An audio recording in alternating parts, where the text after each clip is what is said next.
Hello Javafians, आजको भिडियोमा we are going to talk about December 20, 2025 मा सोधेको क्वेशन्सहरु है IELTS मा चाहिँ के क्वेशन आएको थियो राइटिङ टास्क को चाहिँ हामी कुरा गर्दै छौं र फर्स्ट अफ अल के बुझौं भने चाहिँ हरेक वीक को चाहिँ हामीले सकेसम्म क्वेशन्सहरु के आएको थियो भनेर पोस्ट गरिराछौं अपलोड गरिराछौं प्राय जसो क्वेशन्स चाहिँ टिकटक मा राखिराछौं टिकटक को च्यानल चाहिँ यहाँ तपाईहरुले स्क्रिनमा देख्न सक्नुहुन्छ र अर्को कुरा पनि के बुझ्नु पर्छ भने साथीहरुले जसरी यो जुन क्वेशन आएको थियो भनेर हामीले भनिराको हुन्छौं यो चाहिँ कहिलेकाहीँ अब धेरै पोजिटिभ कमेन्ट्स छ धेरै स्टुडेन्ट्सहरुले सपोर्ट गर्नु भएको छ थ्यांक यू भन्नुहुन्छ सर क्वेशन के आएको थियो भनेर कमेन्टहरु गर्नुहुन्छ मेसेज गर्नुहुन्छ we are very thankful to you guys तर 1% अपवाद एक्सेप्सन्सहरु पनि हुन्छन् जसले चाहिँ टाइम एन्ड अगेन हामीलाई चाहिँ डिमोटिभेट गर्न पनि खोजिरहेको हुन्छ कमेन्टहरु त्यही अनुसारको नेगेटिभ्सहरु पनि आइरहेको हुन्छ र त्यसलाई पनि हामी सपोर्ट गर्छौं गर्न चाहिँ त्यस्ता साथीहरु जसलाई लाग्छ कि हामीलाई क्याम्ब्रिजले खुद क्वेशन दिन्छ जवाफलाई त्यस्तो चाहिँ हैन है क्याम्ब्रिजले हामीलाई क्वेशन दिदैन हाम्रो आफ्नो सोर्सेसहरु छ हाम्रो आफ्ना स्टुडेन्ट्सहरु छन् जसले एक्जाम दिन्छन् उनीहरुले आफै हामीलाई क्वेशन पनि पठाइरहेका हुन्छन् र हामीले कहिलेकाहीँ आफै कल गरेर पनि क्वेशन एक्सट्र्याक्ट गर्छौं जस्तै अहिले मैले तपाईलाई क्वेशन देखाउँदै गर्दा राइटिङ टास्क 1 मा obviously पनि क्वेशन कहिले पनि डेटा सेम भएर आउँदैन डेटामा केही तलमाथि चेन्जेस हुन्छ तर ओभरअल क्वेशन चाहिँ यही हो है 80-85% म्याच हुन्छ अरु डेटाहरु चाहिँ तलमाथि थियो भन्ने कुरा बुझ्दिनु होला है यो कुरा बुझ्दिनु होला पहिलो र दोस्रो कुरा के हुन्छ भने राइटिङ टास्क 2 को केसमा चाहिँ प्राय जसो जस्ताको तस्तै क्वेशन हुन्छ कहिलेकाहीँ क्वेशनमा थोरै वर्ड्सको चेन्जेसहरु हुन सक्छ तर स्टुडेन्टले भने अनुसार हामीले यो 1 मा थोरै डेटा तलमाथि थियो सर 2 त जस्ताको तस्तै थियो भनेर भनिराछ है त अर्को कुरा के बुझौं भने तपाईहरुले जुन हामीले यो प्र्याक्टिस सेट बुक दिएको छौं जवाफको राइटिङ त्यसको क्वेशन नम्बर 46 मा हेर्नु भयो भने तपाईहरुले देख्नुहुन्छ कि यस्तै खालको टेबल नै यहाँ सोधेको छ जस्तै यहाँ पर्सेन्टेज चेन्ज भनेर जुन देखिरहनु भएको छ यो नयाँ स्टाइलले जुन सोधेको छ यो कुरा हामीले हाम्रो बुकमा अलरेडी यहाँ राखिदिसकेका छौं क्वेशन नम्बर 46 मा छ यो पनि यहाँ हेर्न सकिन्छ तर 46 को भन्दा चाहिँ सजिलै गरी आएको छ यहाँ है यो यतिको क्वेशन गरेको स्टुडेन्टले यो क्वेशनलाई मजाले गर्न सक्थ्यो भनौं अब हैन ओके अनि अब क्वेशनमा जानुभन्दा अगाडि किनभने तपाईहरुलाई फेरि पीडीएफ कहाँबाट लिने यो कहाँ खोज्ने सबै टेन्सन होला हैन त्यही भएर चाहिँ पीडीएफ चाहिएको छ भने चाहिँ हाम्रो WhatsApp को ग्रुपमा जाने ग्रुपको लिंक चाहिँ डिस्क्रिप्सनमा छ केही गर्दा पनि भेटिएन भने चाहिँ तपाईहरुले हैन सबभन्दा राम्रो त यो पीडीएफ को लागि WhatsApp को ग्रुपमा जाने सबभन्दा बेस्ट त यो डिस्क्रिप्सनमा ग्रुप छ है त्यो ग्रुपमा जाने अब let's get to the question यो चाहिँ मैले युट्युबमै आज गर्नुपर्ने अवस्था चाहिँ किन आयो भने हिजो अस्ति अलिकति नर्मल क्वेशनहरु नै सोधिरहेको थियो त्यही भएर मैले टिकटकबाट दिइरहेको थिए अब आज चाहिँ युट्युबमै आउनु पर्ने भयो किनभने यसलाई थोरै डिस्क्राइब गर्नुपर्ने भयो अब यो हेरौँ है त फर्स्टमा त यो एउटा टेबल सोधेको छ ओके जहिले पनि हामीले राइटिङ टास्क 1 को क्वेशन्सहरु हेर्दाखेरि if it is a line graph अब यहाँ ध्यान दिने है साथीहरुले एकदम ध्यान दिएर सुन्ने लाइन ग्राफ बार ग्राफ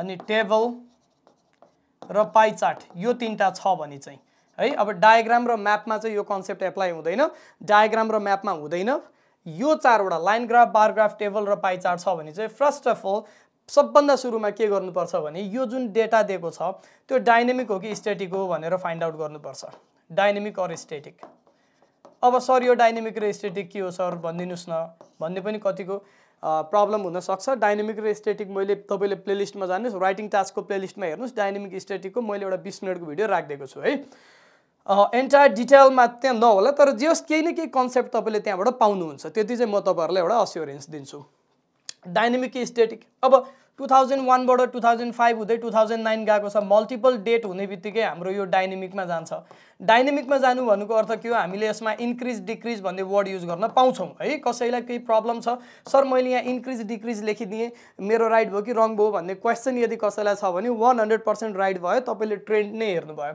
जब यो तपाईको मल्टिपल डेटामा आउँछ मल्टिपल डेट्समा है मल्टिपल डेट्समा आउने बित्तिकै यसले तपाईको ट्रेन्ड फर्मेसन गरिरा हुन्छ क्वेशनले ट्रेन्ड बनाएर हुन्छ कस्तो ट्रेन्ड बढिरहेको ट्रेन्ड कि घटिरहेको ट्रेन्ड कि कन्स्ट्यान्ट भएको ट्रेन्ड कि कस्तो ट्रेन्ड हैन अब यो केसमा चाहिँ के छ त अब रनिङको हेर्न सकियो 1.5 बाट 2.2 बढ्यो 1.5 बाट 1.7 1 बाट 1.2 4.5 बाट 3.6 घट्यो 3.7 बाट 3.3 घट्यो ओभरअल लेख्नु पर्यो यहाँ पर्सेन्टेज चेन्ज पनि छ यसलाई एकछिन छोप्दिने है हाम्रो बानी यस्तो प्यानिक मोडमा जान्छौं हामी अलिकति केही कुरा नयाँ आयो भने हामी कम्प्लिटली प्यानिक मोडमा गइहाल्छौं यसलाई छोप्दिनुस् यसलाई मतलब नगर्नुस् तपाई ओभरअल लेख्दै हुनुहुन्छ बढेको जति एक ठाउँमा राख्नु अपवर्ड ट्रेन्ड केमा देखाइराछ यो तीनटामा अपवर्ड छ यो दुईटामा डाउनवर्ड छ भइहाल्यो। सबभन्दा लास्टमा हेर्नुस्, सबभन्दा लास्टमा 2009, यो तीनटा डेट मध्येको लास्ट 2009 हो।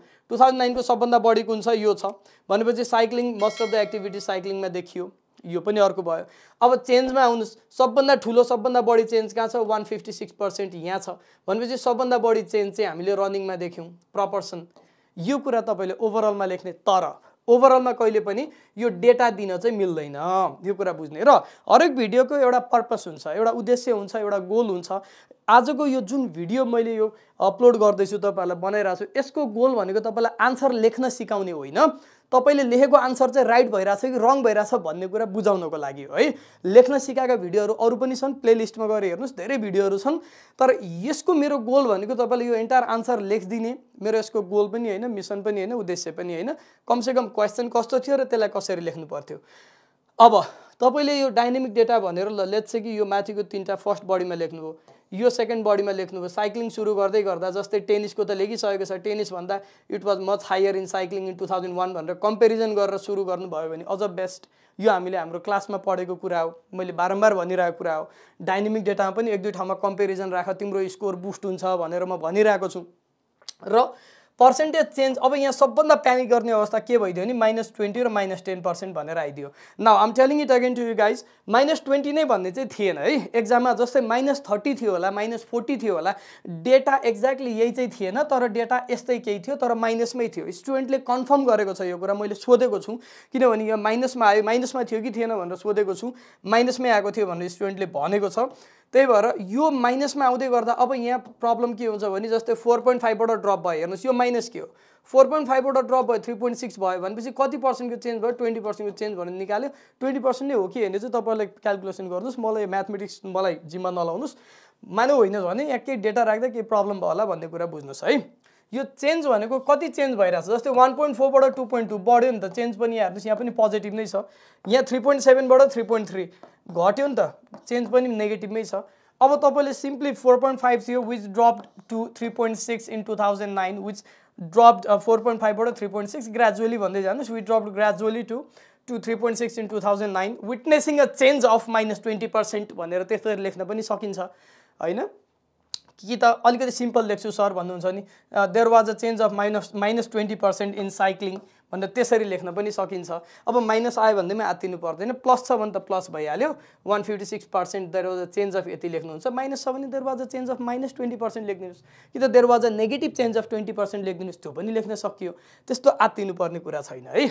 अब अर्को यहाँ हेरौँ, 2001 डाइनामिक कुरा भयो, चेन्जको कुराहरू पनि आयो, सर्ट डाइनामिकमा लेख्ने हो। यो टेबल भनेको चाहिँ तपाईको मैले यसरी हेर्दाखेरि चाहिँ जति पनि टेबलहरू सोधिरहेको हुन्छ त्यो मध्ये इजी, इन्टरमिडिएट र डिफिकल्टमा जानुहुन्छ भने इजी र इन्टरमिडिएटको बिचको हो, किनभने चेन्जले कहिलेकाहीँ कन्फ्युजन गराउन सक्छ, त्यति भएर मात्र हो। यदि यो पनि हुँदैन थियो र यति मात्र हुन्थ्यो भने चाहिँ एकदमै सजिलो टेबलमा पर्थ्यो है त। तपाईहरुले यदि एक्जाम दिनुभएको हो भने 20 डिसेम्बरमा यतिको आउनु भनेको it's not a tough question. तर यहाँ एउटा बट छ ल, बट चाहिँ के छ भने राइटिङ टास्क 2 मा एउटा बट छ। एउटा कुरा तपाईहरुले, मैले आजभन्दा 1 वर्ष अगाडि पनि क्याम्ब्रिज 19 को जुन एनालिसिस भिडियो बनाएको थिएँ युट्युबमा, त्यतिखेर एउटा कुरा के भनेको थियो भने तपाईलाई यो वर्ष मिक्स क्वेसन एकदमै सोधिरहेको छ र सोध्ने चान्सेस छ, so focus on mix questions भनेर भनेको थिएँ मैले 1 वर्ष अगाडि भनेको कुरा हो।